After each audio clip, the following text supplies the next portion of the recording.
mayambu ahan namaktada wari na chomgi maikidiki ikok no na taram lokshari ngasisu aikhoina miyamgi damakta purka lakchari aikhoina hana thajaram bu wari da heloi labu wari ki kunmathoi suba tangka hadak wari paba lewkibagi maramdi mayam su khangbiram bayai aigi kidney ani makta nung leiba si adum chumni hida guli charaga phaba yaba pose yamna kusilam lo jane nungsi yamna chawgiba aduna lokthokta ba yadabagi condition lakba rims te yengne adu makhoina thaba matamdi yam sangi aduna handak ikoi kuiduna private hospital amada operation tawbagi matam hainare ngangnare aduna hakjang de lengma thinba khara tawbagi wari padabane adu ngasi mu puraga laksadi aikhoina hana thajaram wari da heloi labagi kunmathoi suba mukta minarasi mamanga tangka adugi makha khajik tarak matam sidani amubi amadi magi mamano phe makhoi ni gi marakta chak chana banu bisida magi haijaba mahi kaya am puthunaki asomdana amubi di magi loinari ba anoba saroi asig loinana ban mahi du puthokpani aduga phegidi madi mai haibanate magi heloi labna mateng pangmani amubi na masada napal kakhiba heloi lababu mana thawairaktabagi mong matawsida heloi labna sauduna pheda mateng paksinmani ahan bagi chak chaba matamda su lapu iron bada mana maho ka hena lehenduna amubi mana maithiu piki masida sunatana amukasu haino yamna panba singodagi mafum singdagi ucheki mahaidagi phegi da mukta mateng palaga haino singase makoi phumliba nupi myam asigi mangda tuptu thadare abubi taseng namak torba mong matawse ngakpuna kaino matawi manakta leriba magi saroi sida hangi kaino phegi matawsibo masibu mabu hana haibrani haduna hangi saroi asisu phegi torba mong matawse tasena magyan mamle masagi hana mahi haibra adubu makhoina ngamdaba yade pheba maithibu pidaba yade mayam mangasida amubina heli habse unnabagi damakta saroi aduna su mateng pang phorle masini makha tabagi lan amubi wakhan munna khalle mapan thongda budi harawa nokpa sai adubu thamoidi chingkhaiba hore phese mayam mangasida utang maithibu pi habagi wakhal asina masarang nare ketukisu mamanabi singi mangda amubina mahi yamna haibase uthokningi yamna pamjai adubu phene henjilakpagi mong mataw kaya sida masu ikarami amubi amadi magi nakanda leriba saroi asiga watana ba hokre kari tawsigi haduna khanari phedi manglani heloi lab su manak sida lakpa nate aduga uchekshina karamna magi mateng palamlibuna habagi wakhal ma khalli agochu pheda toriba mong mataw se yamna ngai amubi natta sa lona ibo khanobi bu mana ko kirami phedi sumna mayamna thagalakpa mayamna harawna wangalakpisida ngakshana na kari no ngasi numi suba haduna wakhan khingrabani heloi lab manakta leidabadagi mana ngakpani ibo khanubi se amubina kokhibadagi makhoi ani pau phonakre amubina thawai yam nungaitana mahaksing de lei saroiga puna lemine adubu mana pangthokning mathabak sing pangthok pungamdre mamanaba amana mangwandagi mahi yam henkre ai mayam bangda maithire ai gi mateng pangbiu haduna ibo khanubida man hajarami ibo khanubisu amubigi thawai nungaitaba wa sita matamda kari ai gi saroina phawba nangi mateng pang mangamdraba adu waragadi nekhoigi lipam singaduda aina kariguma kharaga tharake ngasi khaki nangi mateng pangnaba nangna mai paktaba yade nangna ngamdaba yade haduna ibo khanubina mai shonma hokre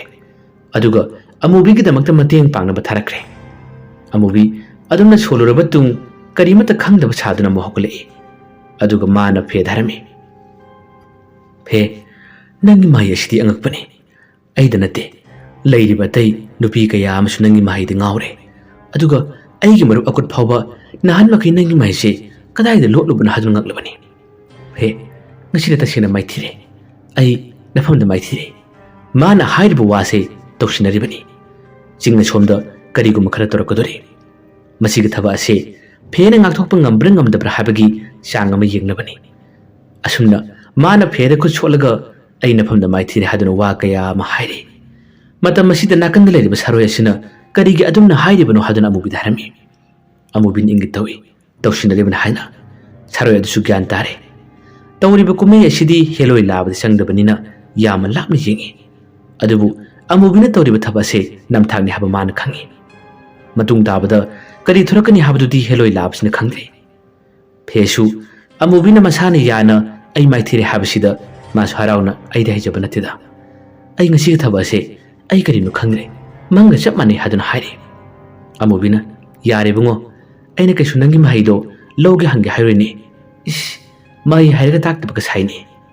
mayam ngasi di phegi mong ma do se kamai doge haduna magnu sijabi ketuki amadi adopa nupi sing haire ketuki di wakhal yam nungai de nupi ate dudi phegi mai se tasena ekoi phawunga I haduna hainare asumna makhoi masin nyaktang su nongna khena wari ate ite sa phonare asiguma tanja se amubi di magi meng se su tokpa hore nakan da koi ne koi yeng thori mikop khara gi matung da di haiba ka tawbaga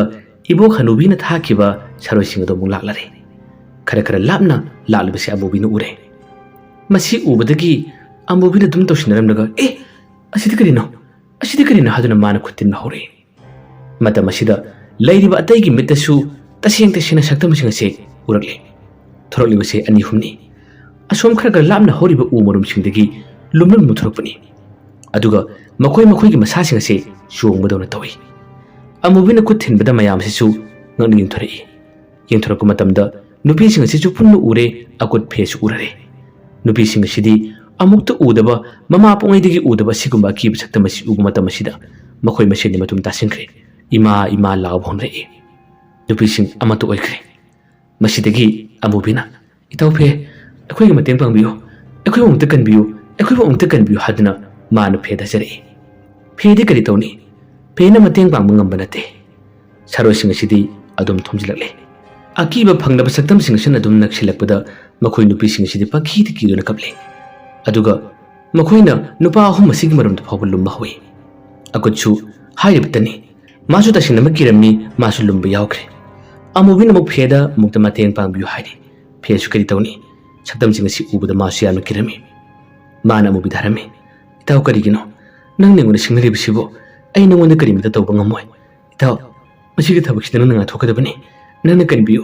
ai karimata haide ai karimata khangde habani itaw nona kanbiyo haduna ma phawa hajare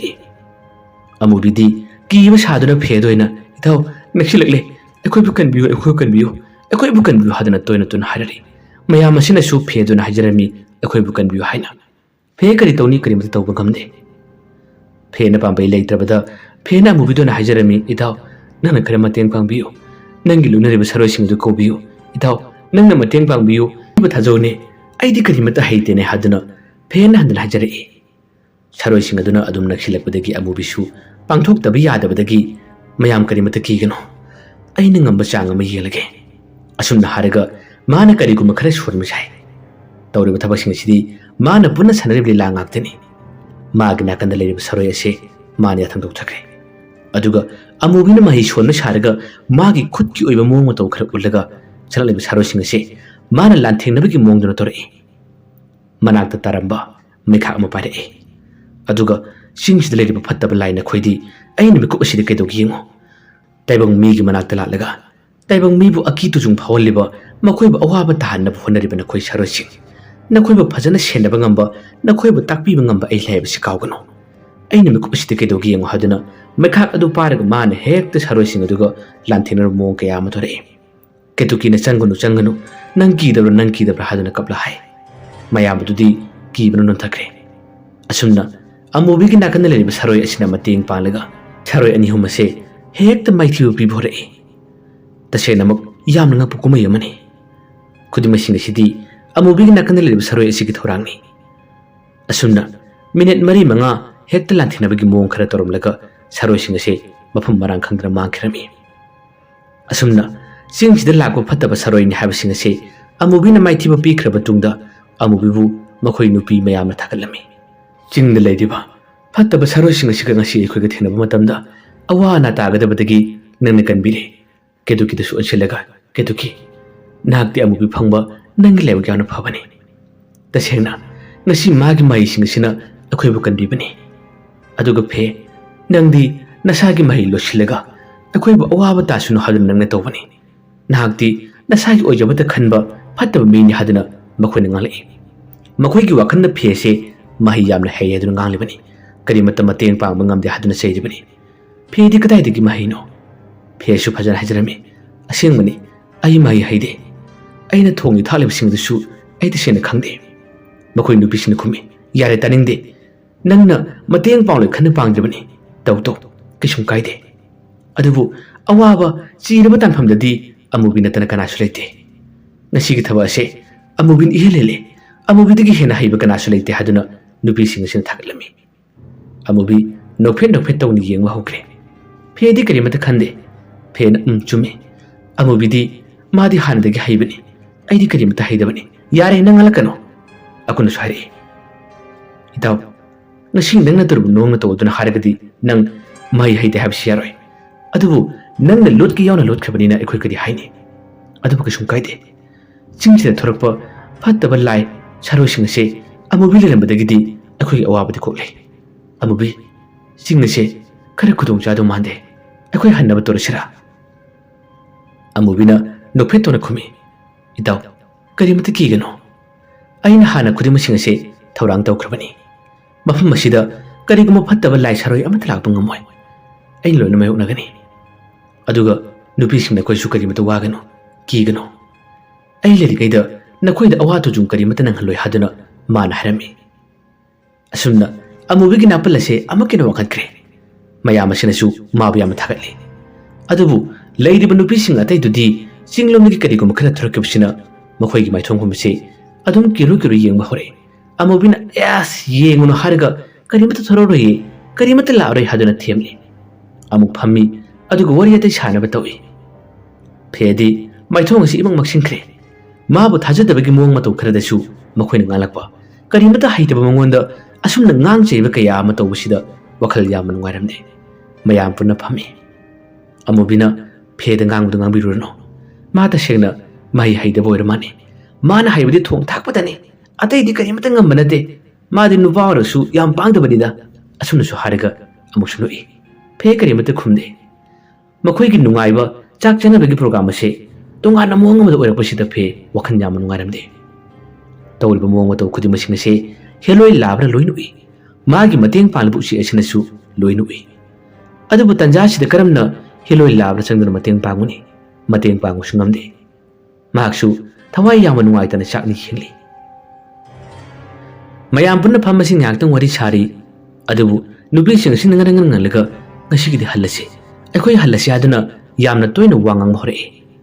asigumba tanja ase khanghude atiya mathaksu ihang halumani adubu ngakhtang gi matungdadi chingmai ase lechin thabigi mongdona pumam mapsin hore makhoisu lechin tharaliba mong mato ase lechin thara ine haduna ngakhtang wa hainarami adubu gi hudre minute amanigi matungdadi pummongkhre inak nang lemina phawba uba ngamnadabgi mongdana torle amasamusu kainune mamkhrini hadana adum wa hanari asumna minute manga tara lesilase yamna kanna imam gi thare ngaktangi matungdadi lesilmu karle lesin karakka matamadi makhoi singase punna sena khanagre amana amma kadai da lekibano thiu phangnaraktre lehori bise akut amubi aduga phe makhoi humda garamle nupi sing adu kadom chakhibano kadai lekibano khangkidre masidi amubi yamna nupi sing adu de akusu phe su ahum si soldana kadom chakhibano hadana kuiti thibare makhoi kana kawi lawi adubu makhoi gi bawa mapau mikup asidi karimata tadre amubi na magna kanale saroi sida pau pirami makhoi du kadai lebno kadom chakhibano amukti yengu haduna saroi asi thar yenghalli adubu saroi asina phawba chingmai asida thiba matamda yamna ware yamna kuyuba matam nate yamna tekhrba matam asida asigu mathodo ama thoki saroi aduna thibi yaba thirore phangdabadagi amubigi naktam lae aduga amubida mana pau tamnare chingmai asi yamna chawba nate adubu kadom chakhibano kari mahina pokibana khangdre ai yengbu yabi yengle phangdrare amubi yaman ngaramde amuktaga thibiyo makhoi mangkhrabadi tasina ekhoi lefum khangore hadun hare saroi ase amuka sumana andek suboina chalaga thirami hadamukti mana thiribase phangdi phangi adubu phanglabu sumakse lakbi yadre nubi singa sibusu mateng pang mangamdre adumu machi yabada makse dum laikhirami karigidam leiriba mabu ꯀꯔꯤꯒꯨꯝꯕ ꯈꯔꯅ ꯐꯥꯈꯤꯕꯗꯧꯅ ꯇꯧꯈ꯭ꯔꯦ꯫ ꯑꯃꯨꯕꯤ ꯃꯥꯒꯤ ꯁꯔꯣꯏ ꯑꯗꯨꯕꯨ ꯀꯧꯖꯔꯛꯏ꯫ ꯑꯗꯨꯕꯨ ꯁꯔꯣꯏ ꯑꯁꯤ ꯃꯥꯒꯤ ꯅꯥꯛꯇ ꯂꯥꯛꯇ꯭ꯔꯕ ꯀꯦꯇꯨꯀꯤ ꯈꯣꯏ ꯑꯇꯩ ꯅꯨꯄꯤꯁꯤꯡ ꯃꯥꯡꯈ꯭ꯔꯕꯗ ꯇꯧꯐꯝ ꯈꯪꯗ꯭ꯔꯦ꯫ ꯑꯩꯈꯣꯏꯅ ꯑꯃꯨꯕꯤꯗ ꯍꯥꯏꯖꯔꯛꯏ, ꯑꯃꯨꯛꯇ ꯃꯇꯦꯡ ꯄꯥꯡꯕꯤꯌꯨ ꯃꯇꯦꯡ ꯄꯥꯡꯕꯤꯌꯨ ꯍꯥꯏ꯫ ꯐꯦꯁꯨ ꯃꯍꯩ ꯍꯩꯕ ꯃꯤꯗꯤ ꯅꯠꯇꯕꯅꯤꯅ ꯃꯥꯅ ꯑꯃꯨꯕꯤꯗ ꯍꯥꯏꯖꯔꯛꯏ, ꯏꯇꯥꯎ ꯀꯩꯅꯣ ꯇꯧꯔꯤꯁꯤꯕꯣ? ꯑꯃꯨꯛꯇ ꯅꯪꯒꯤ ꯁꯔꯣꯏ ꯑꯗꯨ ꯀꯧꯔꯒ ꯑꯃꯨꯛꯇ ꯃꯇꯦꯡ ꯄꯥꯡꯍꯜꯂꯣ, ꯑꯃꯨꯛꯀ ꯊꯤꯍꯜꯂꯣ ꯍꯥꯏꯔꯤ꯫ ꯑꯃꯨꯕꯤꯅ ꯑꯩ ꯌꯦꯡꯕ ꯌꯥꯕ ꯌꯦꯡꯂꯦ, ꯑꯗꯨꯕꯨ ꯀꯗꯥꯏ ꯂꯩꯈꯤꯕꯅꯣ ꯈꯪꯗ꯭ꯔꯦ꯫ ꯑꯩꯈꯣꯏꯁꯤꯕꯨ ꯁ꯭ꯋꯥꯏꯐꯥꯎꯇꯪ ꯆꯠꯂ ꯌꯦꯡꯁꯤꯔꯥ ꯍꯥꯏꯗꯨꯅ ꯃꯈꯣꯏꯁꯨ ꯇꯞꯅ ꯇꯞꯅ ꯈꯣꯡ ꯊꯥꯡꯕ ꯍꯧꯏ꯫ ꯑꯗꯨꯝ ꯆꯠꯅ ꯑꯃꯨꯕꯤ ꯃꯃꯤꯠ ꯎꯏꯁꯤꯜꯂꯒ ꯏꯕꯣꯛ ꯍꯅꯨꯕꯤ ꯀꯧꯖꯈ꯭ꯔꯦ꯫ ꯏꯕꯣꯛ ꯍꯅꯨꯕꯤꯁꯦ ꯃꯥꯅ ꯊꯃꯣꯏꯗ ꯆꯦꯠꯅ ꯂꯥꯆꯔꯒ ꯀꯧꯖꯔꯛꯏ꯫ ꯏꯕꯣꯛ ꯍꯅꯨꯕꯤꯗ ꯄꯥꯎ ꯇꯝꯅꯔꯦ, ꯆꯤꯡ ꯑꯁꯤꯗ ꯑꯃꯨꯛꯀꯁꯨ ꯑꯀꯤꯕ ꯊꯧꯗꯣꯛ ꯈꯔ ꯊꯣꯛꯂꯔꯦ ꯍꯥꯏ꯫ ꯏꯕꯣꯛ ꯍꯅꯨꯕꯤꯅ ꯑꯩꯅ ꯊꯥꯈꯤꯕ ꯁꯔꯣꯏꯁꯤꯡꯗꯨꯗꯤ ꯃꯈꯣꯏꯒꯤ ꯃꯊꯧ ꯂꯣꯏꯔ ꯃꯥꯜꯂꯦ, ꯑꯩꯒꯤ ꯅꯥꯛꯇ ꯂꯥꯛꯏ ꯍꯥꯏꯗꯨꯅ ꯍꯥꯏꯔꯛꯏ꯫ ꯑꯃꯨꯕꯤꯅ ꯃꯈꯣꯏꯁꯤꯡ ꯑꯗꯨ ꯃꯥꯟꯗꯦ, ꯃꯤꯀꯨꯞ ꯈꯔꯒꯤ ꯃꯃꯥꯡꯗ ꯂꯩꯆꯤꯜ ꯌꯥꯝꯅ ꯀꯟꯅ ꯊꯥꯔꯛꯏ, ꯃꯗꯨꯗꯒꯤ ꯂꯩꯔꯝꯕ ꯅꯨꯄꯤ ꯃꯈꯩ ꯂꯣꯏꯅ ꯃꯥꯡꯈ꯭ꯔꯦ, ꯀꯗꯣꯝꯗ ꯀꯔꯝꯅ ꯄꯨꯈꯤꯕꯅꯣ, ꯀꯔꯤ ꯃꯍꯩꯅ ꯆꯦꯟꯈꯤꯕꯅꯣ ꯈꯪꯗ꯭ꯔꯦ ꯍꯥꯏꯗꯨꯅ ꯇꯝꯃꯤ꯫ ꯋꯥꯗꯨ ꯇꯥꯕꯗ ꯏꯕꯣꯛ ꯍꯅꯨꯕꯤꯅ ꯑꯆꯨꯝꯕꯔꯅꯦ? ꯑꯗꯨ ꯑꯣꯏꯕ ꯇꯥꯔꯒꯗꯤ ꯑꯩꯒꯤ ꯁꯔꯣꯏ ꯈꯔ ꯊꯥꯔꯛꯀꯦ, ꯑꯃꯨꯛꯀ ꯅꯪꯒꯤ ꯃꯇꯦꯡ ꯄꯥꯡꯍꯜꯂꯒꯦ ꯍꯥꯏꯗꯨꯅ ꯍꯥꯏꯔꯛꯏ꯫ ꯀꯨꯏꯍꯧꯗꯦ ꯌꯥꯝꯅ ꯊꯨꯅ ꯏꯕꯣꯛ ꯍꯅꯨꯕꯤꯅ ꯃꯥꯒꯤ ꯁꯔꯣꯏꯁꯤꯡ ꯃꯍꯩ ꯁꯣꯜꯂꯒ ꯊꯥꯈꯤ꯫ ꯆꯤꯡ ꯑꯁꯤꯗ ꯀꯔꯤ ꯊꯧꯗꯣꯛ ꯊꯣꯛꯄꯅ ꯌꯦꯡꯉꯣ, ꯃꯈꯣꯏ ꯅꯨꯄꯤꯁꯤꯡ ꯑꯗꯨ ꯅꯈꯣꯏꯅ ꯃꯇꯦꯡ ꯄꯥꯡꯉꯨ, ꯅꯈꯣꯏꯅ ꯀꯜꯂꯨ ꯍꯥꯏꯗꯨꯅ ꯊꯥꯔꯛꯄꯅꯤ꯫ ꯃꯈꯣꯏ ꯁꯔꯣꯏꯁꯤꯡ ꯃꯇꯝ ꯆꯥꯅ ꯄꯥꯏꯔꯛꯏ, ꯌꯧꯔꯛꯏ꯫ ꯑꯗꯨꯕꯨ ꯆꯤꯡꯃꯥꯏ ꯑꯁꯤ ꯌꯧꯔꯕ ꯃꯇꯝꯗ ꯃꯈꯣꯏꯁꯨ ꯃꯊꯧ ꯃꯉꯝ ꯀꯔꯤꯃꯠꯇ ꯄꯥꯡꯊꯣꯛꯄ ꯉꯝꯗ꯭ꯔꯦ, ꯂꯦꯡꯋꯠꯄ ꯀꯔꯤꯃꯠꯇ ꯉꯝꯈꯤꯗ꯭ꯔꯦ꯫ ꯃꯆꯤ ꯑꯃꯗ ꯇꯨꯃꯤꯟꯅ ꯐꯥꯖꯤꯟ ꯄꯨꯟꯁꯤꯜꯂꯒ ꯊꯝꯈꯤꯕꯒꯤ ꯃꯑꯣꯡꯗꯨꯅ ꯇꯧꯔꯦ꯫ ꯑꯃꯨꯕꯤ ꯃꯈꯣꯏꯁꯨ ꯆꯠꯄ ꯌꯥꯕ ꯆꯠꯂꯤ, ꯀꯧꯕ ꯌꯥꯕ ꯀꯧꯏ, ꯑꯗꯨꯕꯨ ꯐꯪꯗ꯭ꯔꯕꯗ ꯑꯃꯨꯛꯀꯁꯨ ꯃꯃꯤꯠ ꯎꯏꯁꯤꯜꯂꯒ ꯏꯕꯣꯛ ꯍꯅꯨꯕꯤꯗ ꯄꯥꯎ ꯇꯝꯃꯤ, ꯏꯕꯣꯛ ꯊꯥꯔꯛꯇ꯭ꯔꯤꯕ꯭ꯔꯥ, ꯊꯥꯕꯤꯔꯛꯇ꯭ꯔꯤꯕ꯭ꯔꯥ ꯍꯥꯏꯗꯨꯅ ꯍꯥꯏ꯫ ꯏꯕꯣꯛ ꯍꯅꯨꯕꯤꯅ ꯑꯩꯅ ꯊꯥꯈꯤꯕꯗꯤ ꯀꯨꯏꯔꯕꯅꯤ, ꯍꯧꯖꯤꯛ ꯐꯥꯎꯕ ꯅꯈꯣꯏꯒꯤ ꯅꯥꯛꯇ ꯂꯥꯛꯇꯕ꯭ꯔꯥ ꯍꯥꯏꯗꯨꯅ ꯏꯕꯣꯛ ꯍꯅꯨꯕꯤ ꯍꯥꯏꯖꯔꯝꯃꯤ꯫ ꯑꯃꯨꯕꯤꯅ ꯂꯥꯛꯇꯦ ꯍꯥꯏꯔꯝꯃꯤ꯫ ꯏꯕꯣꯛ ꯍꯅꯨꯕꯤꯅ ꯉꯥꯏꯈꯣ ꯑꯩ ꯌꯦꯡꯒꯦ ꯍꯥꯏꯗꯨꯅ ꯃꯥꯅ ꯆꯥꯡ ꯌꯦꯡꯉꯤ꯫ ꯃꯥꯅ ꯆꯥꯡ ꯌꯦꯡꯕ ꯃꯇꯝꯗꯗꯤ ꯁꯔꯣꯏꯁꯤꯡ ꯑꯗꯨ ꯆꯠꯈꯤꯕꯒꯤ ꯃꯉꯣꯟꯗ ꯈꯨꯗꯝ ꯐꯪꯉꯤ꯫ ꯏꯕꯣꯛ ꯍꯅꯨꯕꯤꯅ ꯌꯧꯔꯛꯂꯒꯅꯤ, ꯃꯥꯡꯈꯤꯕꯁꯤꯡ ꯑꯗꯨ ꯃꯈꯣꯏꯅ ꯊꯤꯔꯨꯔꯝꯒꯅꯤ, ꯅꯍꯥꯛ ꯉꯥꯏꯍꯥꯛꯇꯪ ꯉꯥꯏꯔꯣ ꯍꯥꯏꯗꯨꯅ ꯏꯕꯣꯛ ꯍꯅꯨꯕꯤꯅ ꯍꯥꯏꯖꯔꯝꯃꯤ꯫ ꯑꯃꯨꯕꯤ ꯌꯥꯝꯅ ꯈꯣꯏꯔꯥꯡꯅ ꯍꯥꯏꯗꯨꯅ ꯑꯗꯨꯝ ꯉꯥꯏꯔꯤ, ꯊꯤꯔꯤ, ꯑꯗꯨꯕꯨ ꯐꯪꯗ꯭ꯔꯦ꯫ ꯃꯥꯒꯤ ꯂꯣꯏꯅꯔꯤꯕ ꯁꯔꯣꯏ ꯑꯗꯨ ꯐꯥꯎꯕꯗ ꯃꯥꯅ ꯀꯧꯖꯕꯗ ꯃꯥꯒꯤ ꯃꯃꯥ ꯃꯄꯥ ꯀꯔꯤꯃꯠꯇ ꯇꯥꯗ꯭ꯔꯦ, ꯃꯥꯒꯤ ꯃꯇꯦꯡ ꯄꯥꯡꯅꯕ ꯂꯥꯛꯇ꯭ꯔꯦ꯫ ꯆꯠꯅ ꯃꯈꯣꯏ ꯊꯋꯥꯏ ꯌꯥꯝꯅ ꯅꯨꯡꯉꯥꯏꯇ꯭ꯔꯦ, ꯍꯦꯟꯅ ꯆꯥꯛꯂꯔꯦ꯫ ꯑꯀꯨꯠ ꯄꯪꯀꯞꯇ ꯀꯞꯂꯛꯏ, ꯑꯗꯨꯒ ꯐꯦꯁꯨ ꯀꯤꯕꯅ ꯃꯁꯥꯁꯦ ꯀꯩꯅꯣꯃ ꯇꯧꯈꯠꯂꯛꯏ꯫ ꯑꯁꯣꯝ ꯅꯥꯀꯜ ꯑꯃꯗꯅ ꯂꯝꯕꯤ ꯉꯥꯎꯔꯕ ꯃꯈꯣꯏ ꯅꯨꯄꯤꯁꯤꯡ ꯑꯁꯤ ꯄꯪꯀꯞꯇ ꯀꯞꯄ ꯍꯧꯔꯛꯏ꯫ ꯑꯩꯈꯣꯏ ꯂꯩꯔꯤꯁꯤ ꯀꯗꯥꯏꯗꯅꯣ, ꯑꯩꯈꯣꯏ ꯂꯩꯔꯤꯁꯤ ꯀꯗꯥꯏꯗꯅꯣ ꯍꯥꯏꯗꯨꯅ ꯁꯣꯟꯅꯕ ꯍꯧꯔꯛꯏ꯫ ꯂꯩꯆꯤꯟ ꯈꯟꯅ ꯇꯥꯔꯛꯄ ꯇꯟꯖꯥ ꯑꯗꯨꯗ ꯃꯈꯣꯏꯁꯤ ꯀꯔꯤꯅꯣ ꯈꯪꯗꯕ ꯁꯥꯎꯝ ꯑꯃꯅ ꯄꯨꯔꯒ ꯆꯠꯈꯤꯕꯅꯤ꯫ ꯆꯤꯡꯃꯥꯏ ꯑꯁꯤꯒꯤ ꯑꯁꯣꯝ ꯋꯥꯡꯃ ꯉꯝꯊꯕ ꯁꯔꯨꯛꯇꯅꯤ꯫ ꯎ ꯃꯔꯥꯡ ꯀꯥꯏꯅ ꯍꯧꯏ, ꯃꯁꯤꯒꯤ ꯎꯃꯪ ꯑꯁꯤꯒꯤ ꯃꯔꯛꯇꯅꯤ ꯃꯈꯣꯏꯅ ꯊꯨꯡꯂꯨꯔꯤꯕ꯫ ꯃꯁꯤꯗ ꯃꯈꯣꯏꯁꯦ ꯇꯥ ꯑꯃꯨꯕꯤ, ꯇꯥ ꯐꯦ, ꯇꯥ ꯑꯀꯨꯠ ꯍꯥꯏꯗꯨꯅ ꯀꯟꯅ ꯀꯧꯔ ꯀꯞꯈꯠꯂꯛꯏ꯫ ꯃꯈꯣꯏꯅ ꯀꯧꯖꯕ ꯉꯥꯡꯖꯕꯅꯤ ꯀꯅꯥ ꯑꯃꯠꯇꯅ ꯇꯥꯗ꯭ꯔꯦ꯫ ꯃꯈꯣꯏꯕꯨ ꯀꯜꯂꯨꯅꯕ, ꯃꯈꯣꯏꯕꯨ ꯃꯇꯦꯡ ꯄꯥꯡꯅꯕ ꯑꯃꯨꯕꯤꯒꯤꯗꯃꯛꯇ ꯁꯔꯣꯏ ꯈꯔ ꯂꯥꯛꯈꯤ꯫ ꯃꯈꯣꯏ ꯑꯗꯨꯁꯨ ꯍꯧꯔꯤꯕ ꯎꯃꯪꯁꯤꯡ ꯑꯁꯤꯒꯤ ꯃꯅꯨꯡꯗ ꯑꯁꯣꯝ ꯃꯆꯤ ꯃꯇꯥꯏ ꯑꯃꯗ ꯂꯩꯔꯤꯕꯅꯤ꯫ ꯃꯈꯣꯏ ꯅꯨꯄꯤꯁꯤꯡꯒꯤ ꯃꯤꯠꯇ ꯎꯗꯕꯅꯤ꯫ ꯃꯈꯣꯏꯁꯤꯡ ꯑꯁꯤ ꯐꯥꯖꯤꯟ ꯄꯨꯟꯁꯤꯜꯂꯒ ꯊꯝꯕꯒꯤ ꯃꯑꯣꯡ ꯑꯃ ꯇꯧꯔꯤ꯫ ꯅꯨꯄꯤꯁꯤꯡ ꯑꯁꯤꯒꯤ ꯃꯅꯥꯛꯇ ꯌꯥꯝꯅ ꯅꯛꯅ ꯀꯔꯤꯒꯨꯝꯕ ꯁꯛꯇꯝ ꯑꯃ ꯂꯩꯔꯤ꯫ ꯁꯛꯇꯝ ꯑꯁꯤ ꯅꯨꯄꯤꯁꯤꯡ ꯑꯁꯤꯅ ꯎꯗꯦ, ꯑꯗꯨꯕꯨ ꯃꯍꯥꯛꯇꯤ ꯁꯥꯎꯅꯤꯡꯕꯗꯨꯅ ꯃꯥꯒꯤ ꯃꯆꯤꯟꯗꯒꯤ ꯁꯣꯜꯂꯤ꯫ ꯇꯥꯏꯕꯪ ꯃꯤꯑꯣꯏꯕꯒꯤ ꯑꯄꯤꯛꯄ ꯋꯥꯈꯜ, ꯉꯁꯤꯗꯤ ꯅꯈꯣꯏꯒꯤ ꯅꯥꯄꯜꯁꯤꯡ ꯑꯁꯤ ꯌꯩꯊꯦꯛꯂꯒ ꯍꯥꯏꯗꯨꯅ ꯂꯥꯛꯄꯅꯤ꯫ ꯃꯔꯨꯞ ꯃꯄꯥꯡ ꯇꯤꯟꯅꯕ ꯂꯣꯏꯅꯕꯗ ꯅꯥꯄꯜꯒꯤ ꯋꯥꯈꯜꯅ ꯍꯥꯟꯅ ꯃꯥꯡ ꯊꯥꯕ, ꯇꯧꯕꯤꯃꯜ ꯃꯁꯛ ꯈꯪꯗꯕ, ꯍꯦ ꯇꯥꯏꯕꯪ ꯃꯤ ꯑꯃꯨꯕꯤ ꯍꯥꯏꯔꯤꯕ ꯅꯍꯥꯛ, ꯉꯁꯤꯗꯤ ꯅꯪꯒꯤ ꯃꯇꯝ ꯑꯗꯨ ꯂꯥꯛꯂꯕꯅꯤ꯫ ꯑꯩꯅ ꯉꯁꯤꯒꯤ ꯅꯨꯃꯤꯠ ꯑꯁꯤꯗ ꯑꯩꯅ ꯀꯔꯤ ꯇꯧꯏ ꯍꯥꯏꯕꯗꯨ ꯅꯍꯥꯛ ꯌꯦꯡꯉꯨ꯫ ꯑꯗꯨꯛ ꯌꯥꯝꯅ ꯄꯨꯛꯆꯦꯜ ꯄꯤꯛꯄ ꯅꯍꯥꯛꯀꯤ ꯍꯧꯔꯛꯄ ꯁꯔꯨꯛ ꯈꯔꯗ ꯀꯔꯤ ꯊꯣꯛꯈꯤ ꯍꯥꯏꯕ ꯅꯍꯥꯛ ꯂꯣꯏꯅ ꯀꯥꯎꯈ꯭ꯔꯤ꯫ ꯑꯅꯧꯕ ꯁꯔꯣꯏ ꯑꯃ ꯄꯨꯟꯈꯤꯕꯗ ꯃꯗꯨꯒꯤ ꯅꯥꯄꯜꯅ ꯅꯍꯥꯛ ꯌꯥꯝꯅ ꯆꯥꯎꯊꯣꯛꯆꯔꯦ꯫ ꯅꯪꯒꯤ ꯅꯨꯡꯁꯤꯖꯕꯤ ꯀꯦꯇꯨꯀꯤꯒꯤꯗꯃꯛꯇ ꯀꯅꯥꯅ ꯀꯔꯤ ꯇꯧꯈꯤ ꯅꯍꯥꯛ ꯈꯪꯗ꯭ꯔ ꯃꯥꯜꯂꯦ꯫ ꯑꯗꯨꯕꯨ ꯉꯁꯤꯒꯤ ꯅꯨꯃꯤꯠ ꯑꯁꯤ ꯑꯩꯅ ꯅꯉꯣꯟꯗ ꯀꯔꯤꯒꯨꯝꯕ ꯈꯔ ꯇꯥꯛꯄꯤ ꯇꯝꯕꯤꯔꯝꯒꯦ꯫ ꯑꯁꯨꯝꯅ ꯍꯥꯏꯔꯒ ꯑꯁꯣꯝꯗ ꯐꯥꯖꯤꯟ ꯄꯨꯟꯁꯤꯜꯂꯤꯕ ꯁꯔꯣꯏꯁꯤꯡ ꯑꯗꯨꯒꯤ ꯃꯅꯥꯛꯇ ꯆꯪꯈ꯭ꯔꯦ꯫ ꯁꯔꯣꯏꯁꯤꯡ ꯑꯁꯤ ꯃꯥꯒꯤ ꯃꯁꯥꯁꯤꯡ ꯑꯁꯤ ꯃꯈꯣꯏ ꯉꯝꯖꯕ ꯃꯍꯩ ꯀꯌꯥ ꯑꯃ ꯄꯨꯊꯣꯛꯇꯨꯅ ꯅꯥꯟꯊꯣꯛꯅꯕ ꯍꯣꯠꯅꯩ, ꯑꯗꯨꯕꯨ ꯅꯥꯟꯊꯣꯛꯄ ꯉꯝꯗ꯭ꯔꯦ꯫ ꯁꯔꯣꯏꯁꯤꯡ ꯑꯁꯤꯗ ꯃꯨꯟꯅ ꯌꯦꯡꯉꯤ, ꯑꯗꯨꯒ ꯁꯛꯇꯝ ꯑꯁꯤꯅ ꯋꯥ ꯉꯥꯡꯂꯛꯏ꯫ ꯇꯥꯏꯕꯪ ꯃꯤꯅ ꯁꯥꯟꯅꯔꯤꯕ ꯁꯔꯣꯏ ꯅꯈꯣꯏꯅ ꯀꯔꯤꯒꯗꯨꯛ ꯅꯥꯄꯜ ꯀꯥꯕ? ꯂꯝꯍꯥꯡ ꯇꯨꯝꯍꯥꯡꯗ ꯂꯩꯗꯨꯅ ꯁꯔꯣꯏ ꯅꯈꯣꯏꯗꯤ ꯅꯅꯤꯡꯇꯝꯅ ꯄꯥꯏꯒꯗꯕ ꯅꯈꯣꯏꯅ ꯇꯥꯏꯕꯪ ꯃꯤꯒꯤ ꯃꯔꯛꯇ ꯂꯩꯔꯒ ꯃꯈꯣꯏꯒꯤ ꯌꯥꯊꯪ ꯇꯧꯊꯗꯨꯅ ꯑꯃꯒ ꯈꯠꯅꯅꯕ, ꯌꯦꯡꯊꯤꯅꯕ ꯁꯤꯜꯂꯤꯕ ꯅꯈꯣꯏꯕꯨ ꯇꯥꯛꯄꯤꯕ ꯉꯝꯕ ꯑꯩ ꯂꯩ ꯍꯥꯏꯕꯁꯦ ꯀꯥꯎꯒꯅꯨ꯫ saktam masina wangalakpada makhoi sarosing ase yamna ngai aduga kadi saktam na habsu makhoi na khangde ai gi isu ado uche ki thawai ni taibang miyoi bana mabu sanaki mahagna taibang miyoi bana sanabadi yaki badagi aina mabu thoke amukhana magi mawama paw aina karim taning kide adubu nakhoi sarosing amagi mathakta kan matanaba nakhoi masen mahi tanabagi mong mataw kaya asida aini yengba ngamdabadagi asigi numit ase ai lakhe hadun lakpani aigi icha inai singna nakhoina tawbu phattaba thabak khudimak aingondu loina haigani aingondu loina tangani aina kadi khangdani aina kadi khangloi hadun hari mana hairiba ngali basing ase heloi labagi maramdani heloi lab use ki thawaini taibang mina mabu loina punkhibadi yakhibani masidagi maga loina rambu use aduna phawu mabu yamna shauki masi shaukhibagi maramdi uche sing sing sirba matungda makhoi gi thawai ase makhoi gi su uche sing lining thole makhoi gi manakta legidabani adubu taibang mina heloi lababu loina khibadagi mabu inthokhibani shaukhibani magi loina bu sing aduna su tawgunu kyaragana haiki adubu yakhidabani ngasidi pambai karimata leitrabada heloi labana mahana khurum jaduna haijarami phegi mateng pangbiyo